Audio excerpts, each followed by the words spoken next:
আসসালামু আলাইকুম বন্ধুরা, সবাইকে স্বাগতম আরেকটা নতুন ভিডিওতে। ফাইনাল এক্সিট দিতে পারবে না আকামার মেয়াদ যদি 30 দিনের কম থাকে। আমি নিজেও এই টপিকের উপর ভিডিও করছি, আরও শত শত ভিডিও আছে, কিন্তু এখানে প্রশ্ন হচ্ছে আসলেই কি আকামার মেয়াদ 30 দিন লাগবে এক্সিট দেওয়ার জন্য? নিয়ম বলতেছে লাগবে, আফসিরের টুইটার থেকে বলতেছে হ্যাঁ 30 দিন লাগবে, কিন্তু আমরা বাস্তবে কি দেখতেছি? 30 দিনের কম 2 দিন 3 দিন থাকা অবস্থায়ও কোম্পানি এক্সিট দিতেছে কর্মীদেরকে। কিভাবে দিতেছে আল্লাহ মাহবুদ জানে, আমরা এটা জানি না, তবে দিতেছে। এটা হয়তো আপনার ভিডিও দেখলে যারা এই সমস্যা আছেন কমেন্ট করতে পারবেন, আর না হলে ভবিষ্যতে যারা এক্সিট পাবে দিয়ে দিবে তারাও জিনিসটা বুঝবেন। আমি নিজে দেখতেছি, অনেকের সাথে কথা হইতেছে, আকামার মেয়াদ আছে 5 দিন 7 দিন, কিন্তু এক্সিট দিতেছে। আবার যখন আমরা প্রশ্ন করি মানে গভর্নমেন্টের বিভিন্ন ওয়েবসাইটে, তখন তারা কিন্তু নিয়মগুলো বলে এভাবে এভাবে, কিন্তু নিয়ম কার্যকর হয় অন্যভাবে। এখন এখানে প্রশ্ন আসে যে কিভাবে দেয়, আর যদি দেয় তাহলে আমার করণীয় কি আছে, এই বিষয়ে একটু ধারণা দিব। সম্পূর্ণ ভিডিওটা দেখেন।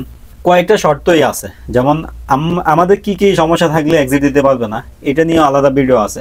আবার কিছু কিছু সমস্যা আছে, কফিলের সমস্যা থাকলে এক্সিট দিতে পারবে না, যেমন কফিলের যদি জরিমানা থাকে, আরও অনেকগুলো বিষয় আছে। কিন্তু এখানে মেন এখন একটা বিষয় যুক্ত হয়েছে, রেসিডেন্সের অবশ্যই 30 দিন মেয়াদ থাকতে হবে, এর কম হইলে দিতে পারবে না।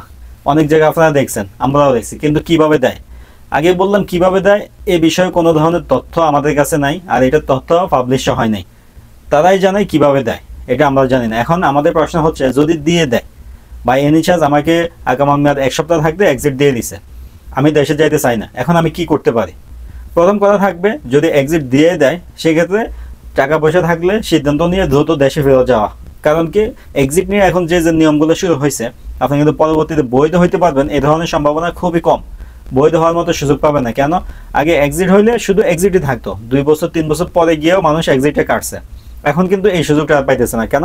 এখন এক্সিট হইলে 1.5 মাস 2 মাস পরে অটোমেটিক হুদুব দিয়ে দিতেছে।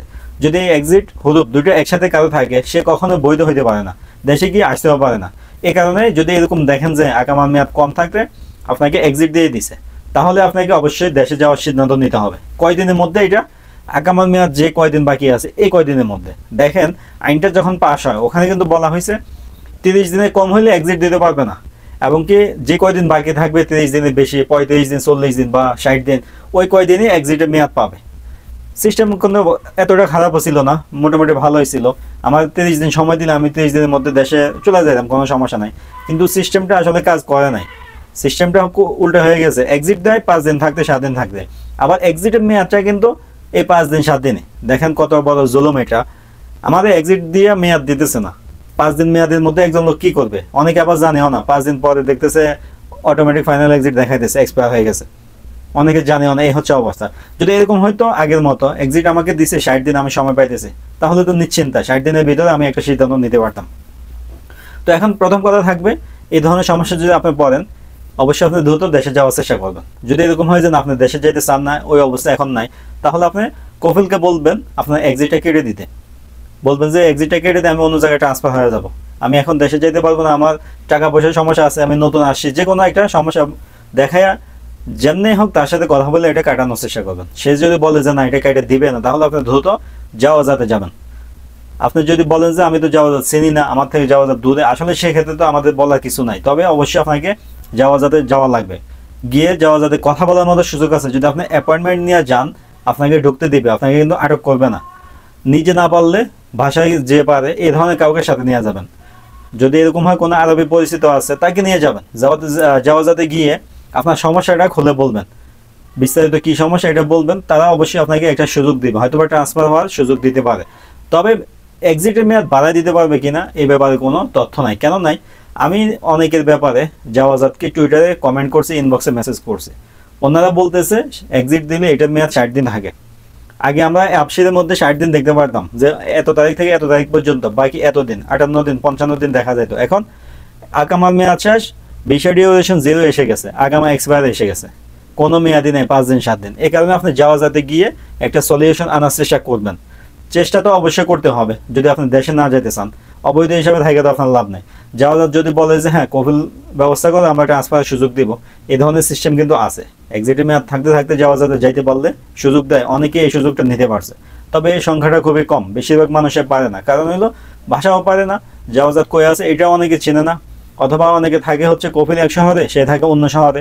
বিভিন্ন ধরনের সমস্যার কারণে এটা কোনো ধরনের সমাধান করতে পারে না। এখন আপনি যদি সবই চিনেন জানেন, তাহলে আপনি জাওয়াজাত যাবেন।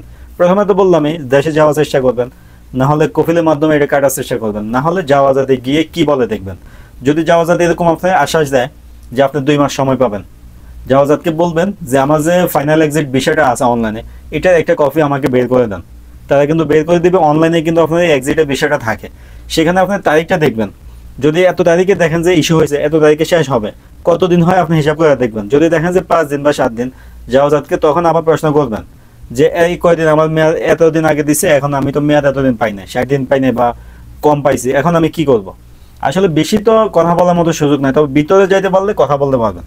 জাওয়াজাতে ঢুকতে পারলে কথা বলা যায়, ভিতরে কোনো সমস্যা নাই, ঢুকাটাই হচ্ছে মেন সমস্যা। তো যেহেতু আমরা আজনবী বলে অপরিচিত বিদেশি মানুষ, তারা যেটা বলবে এটাই মানতে হবে, কিছু আমাদের করার নাই। তারা আইন একভাবে পাশ করতেছে, কার্যকর হইতেছে অন্যভাবে। কেন কিভাবে করতেছে এটা আমরা কেউই জানি না, এটা তারা জানে আর আল্লাহ ভালো জানে। তো আপনি যদি এই ধরনের সমস্যা পড়ে যান, বৈধভাবে সৌদি আরবে থাকতে চান, দেশে যাবেন, না হলে কফিলের মাধ্যমে কাটবেন, না হলে জাওয়াজাতে গিয়ে একটা কি বলে শুনে এরপরে একটা সিদ্ধান্ত নেবেন, না হলে কিন্তু ভবিষ্যতে ঝামেলা পড়বেন। তো ফাইনাল এক্সিটে এই বিষয়টা আসলে কিভাবে কাজ করে, বা ভবিষ্যতে এটা আসলে 30 দিনে কম থাকলে এক্সিট দিতে পারবে না, এই বিষয়ে কোনো তথ্য আসে কিনা, আইন পাস হয় কিনা, সৌদি গ্যাজেটে কোনো কিছু প্রকাশ হয় কিনা, এই বিষয়টা কিন্তু খেয়াল রাখতেছি। ইনশাল্লাহ কোনো ধরনের তথ্য পাওয়ার সাথে সাথে ভিডিওর মাধ্যমে আপনাদেরকে জানাই দিব। এই জন্য চ্যানেলে সাবস্ক্রাইব করে রাখবেন, ভিডিওটা শেয়ার করে দিবেন, আর ভিডিও যদি ভালো লাগে অবশ্যই ভিডিওতে লাইক দিবেন। এই ধরনের ভিডিও সবসময় পাওয়ার জন্য চ্যানেলে সাবস্ক্রাইব করে রাখবেন। সবাই ভালো থাকবেন, সুস্থ থাকবেন, দেখা হবে নতুন ভিডিওতে। আজকে এ পর্যন্তই, আল্লাহ হাফেজ।